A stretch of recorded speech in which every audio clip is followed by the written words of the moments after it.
A new year, and America will soon have a new president for the first time in 8 years. Big changes are in store for the country. Good changes. President-elect Donald Trump has a massive agenda to tackle, and he's promised to deliver. We want to take a look at some of his biggest campaign pledges, starting with a complete overhaul of Obamacare. We have to repeal it and replace it with something absolutely much less expensive and something that works, where your plan can actually be tailored. We have to get rid of the lines around the state, artificial lines, where we stop insurance companies from coming in and competing. All right, Kate, first of all, let me get rid of some. Oh, my goodness.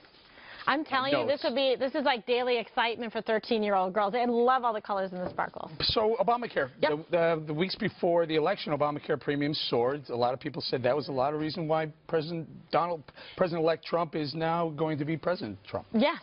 In fact, yes, very soon. Okay, so here's the deal.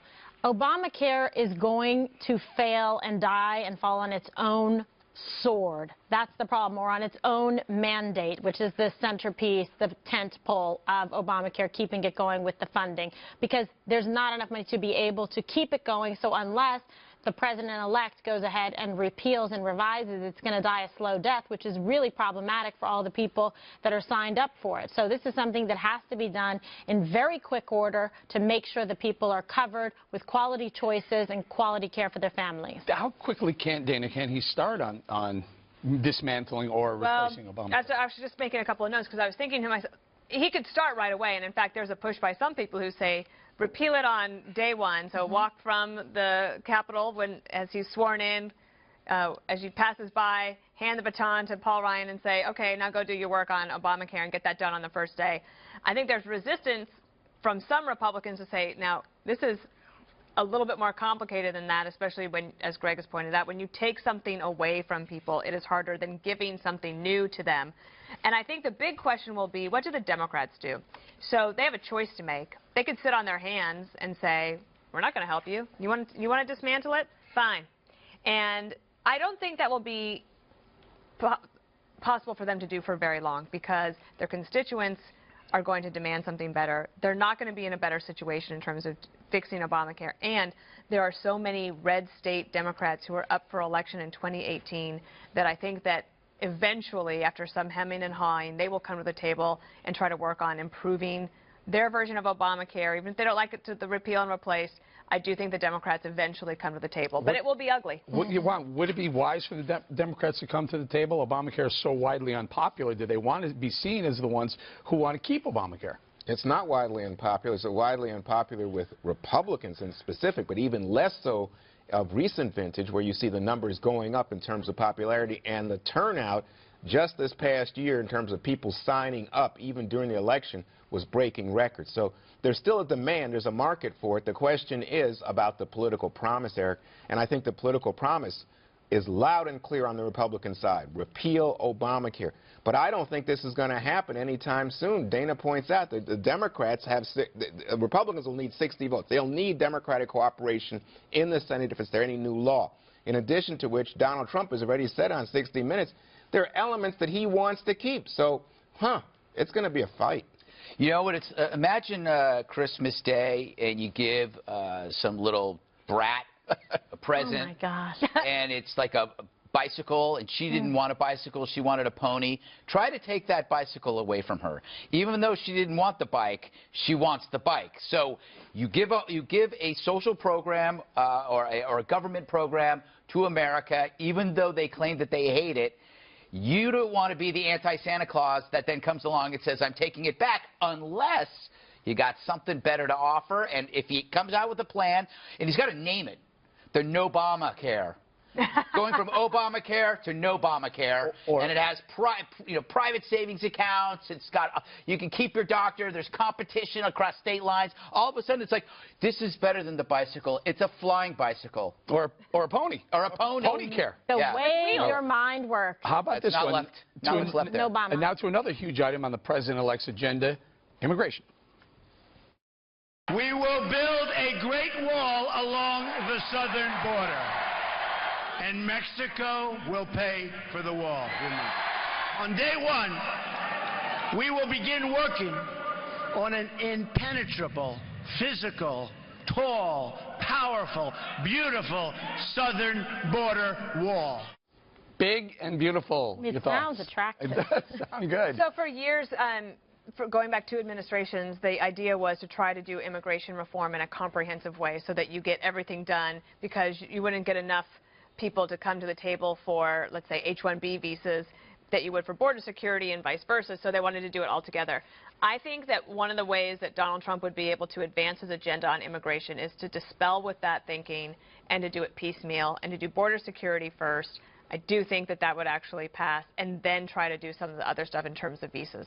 Greg, your analogy on the Obamacare applies to Republicans on the wall. Imagine Christmas morning, and the night for weeks you've been promising little Billy a giant wall, and he can't sleep at all. And he wakes up in the morning and he opens it up, and it's a fence. Like, but I wanted a wall. And he goes, it's just like a wall, but it's a fence. He goes, no, it's not. I can tear it apart. And so through it. he's got to come up with something. This is his USP, his unique selling point. Is that what it is, USP? When you get Donald, you get the wall. That's what you expect. So I don't know how he's going to get around not giving the wall. KJ, I still contend he will build a physical barrier, a wall. I think he has to. Yeah. With the vast majority of the whole southern border being, separated by a wall with Mexico. The wall excites me. I like when he talks about the wall. It's big, it's beautiful. It sounds like, a sight to behold. We'll make it like the 8th wonder of the world. But here I think it's going to be Even better wall, remember? Even better wall, correct. Now, here's the thing. I think it's going to be more complex than that, because it'll have, like, quick response teams. It'll have surveillance. It'll have drones. It'll have all of these different things encompassed so that you have kind of all of the elements to be able to put it together, not just a physical barrier. And he also said there would be a door. Big, beautiful door. I hope it's like the door at Trinity College in Dublin, Ireland. They had this gigantic big door like a castle, and you had to knock on it to go, hello, let me in. Can we get in? Hello, can we get in? Yeah, you can get in. You can just fly right over. Everybody else does. Wow. But I must say, this is the point where everything starts to collapse, where Gregory's analogy is the kid goes wild, starts screaming, and you say, hey, calm down, it's okay, we got fencing. And we already have drones, and we already have increased border security because we got more border agents. And then the Republicans on Capitol Hill say, yeah, we're going to give you even more border agents. You say, but there's no wall. And they say, well, we can't do a wall. It doesn't make sense, and it never did make sense. And then Newt Gingrich says, well, it was just something to get him elected. And Paul Ryan says, this is just a waste of money. And guess what? Mitch McConnell in the Senate says, it's not on our agenda right now. We have other important things to do. Imagine how many people you could employ by building a 2,800, 500. Imagine all the... That's like Paul Krugman's argument. Imagine if there's an alien invasion. That was Krugman. That was Krugman. But there's a point here, though, that it is an infrastructure. Of course. It's infrastructure. You could actually take the undocumented workers and hire them. This is how you get Mexico to pay for it. This is how you do it. You use Mexican laborers to build the wall. This is the 5. Of course, I know. Before even getting into office, President-elect Donald Trump saved around 1,000 jobs or so by negotiating with Carrier to keep its plant in Indiana instead of moving their jobs to Mexico. And he's not stopping there. Mr. Trump says jobs will be the focus of his administration. We have to stop our jobs from being stolen from us. We have to stop our companies from leaving the United States and with it firing all of their people. Companies will come, they will build, they will expand, new companies will start, and I look very, very much forward to doing it. Surely one, that's pretty cool, right? Keeping jobs in America. I'm all for it. So how's he going to do it? So his plan, it seems to me, at best, because I want to give Donald Trump a chance, is you do tax cuts and you do some kind of regulatory relief. And I think that has a chance on Capitol Hill. The problem is tax cuts, regulatory relief, guess what? There's a lot of it in place, especially the tax cuts. Then it's a minor expense for big business. That's not comparable to payroll.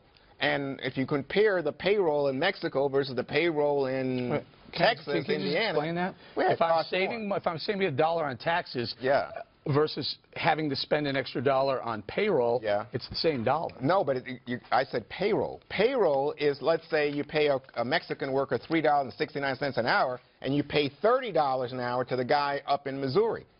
As you're a businessman, that says pretty clearly, I'm moving to Mexico, and Donald Trump can't stop that. What he can do, Eric, he can try to impose some tariffs, but that's going to start all kinds of trade wars and problems. Dana, your thoughts on the program that Donald Trump is putting together? As Juan correctly points out, reducing tax burdens on corporations and even the punitive damages of a fee or a tax. Well, in the Obama administration, there was actually nearly an agreement on the rate for corporate taxes. Donald Trump would go lower, and I think that's fine. But actually, the Republicans and Democrats were hovering around between 25 and 27.5%. So you could probably work a deal somewhere there. And I'm all for that. And regulations, obviously, that's hampering business, so that's another thing you could do. But the other piece I think that is sort of missing from this idea is the education and job training. One of the things that IBM said was that, yeah, we'll keep some jobs here, we'll invest more, but we want federal money for job training and retraining for workers whose jobs have been automated. And that'd be my third point, which is CEOs, and he wants to be the CEO of America, CEOs think 10 to 15, 20 years ahead for their businesses. So thinking that far ahead for America and also the world is that these jobs, just from an efficiency standpoint, will go away as technology improves. So how do you retrain those workers in order to keep jobs in America, not from going overseas, but from going to robots? Let me just jump in real quick to interrupt and say, on coal, which is this big problem, I'm going to bring back coal jobs. Just no way. I mean, talk about the Grinch. You're a little hung up on that. I don't see how. I mean, because why are you throwing so much shade? We have more productivity, more efficiency. Do you understand how much our electricity usage is fired by coal? About 40%. Yeah. Do you understand that people are replacing that with let me use an analogy. Gas? Bill, it's Christmas, right? Yeah. Billy says he wants a bicycle, but he demands that the bicycle be made in America. So Billy's parents go and get the bicycle, and it's made in America by robots. The fact is, increasing productivity is happening with fewer workers. Yeah. Even Carrier took the incentives from the deal and invested it in automation, not in jobs. Right. So the biggest job thief is progress, and you can't tax progress because that's immoral. Sure. And impossible. Yeah, but that's going to happen with or without lower corporate taxes, and you still. There's other things to do too. Manufacturing, yes, it's becoming more efficient, but that's where a lot of these jobs are we're going to keep, according to Donald Trump, in America versus going to areas where Juan correctly points out labor is far cheaper. Right. So that's what we have to do. We have to create incentive-based programs. There's a number of ways to do that. How about lowering taxes, tax cuts for corporations, reduction in regulatory costs,